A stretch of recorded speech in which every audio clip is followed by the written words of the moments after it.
সাহস তো রাখতে কি করে? আমি একটা ছেলের সাথে ঘুরতে গেছিলাম, সব জিনিসপত্র। আর তুই যে আমাকে রেডি করলি, আমি তোকে ফোন করলাম, তুই বলছিস আসছি, এই মাত্র আমি জামা কাপড় খুললাম।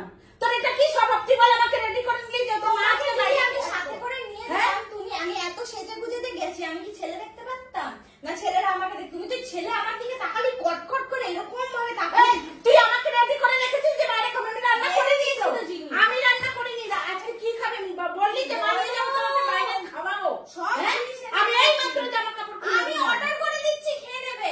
তোর আমার দরকার নেই, আমি একটু বাইরে বেরোবো না? আমি একটু বাইরে বেরোবো না? বাইরে বেরিয়ে কি হবে আমার সাথে? আমি একটু সারা দিন ঘরে থাকি, একটু বাইরে তুই বললি নিয়ে যাবি, আর তুই জিনিস নিয়ে চলে আসলি। শোনো আমার কথা, এতগুলো জিনিস এনেছি গাড়িতে, এত জিনিস, এত আমার লাগবে না জিনিস। আমি ভেবেছিলাম আমি পছন্দ করে কিনবো, আমি গিয়ে পছন্দ করে জিনিস কিনবো, ইচ্ছা মতন নিজের ইচ্ছা মতন তারপরে বলছে আমার মায়ের মন ভরে না।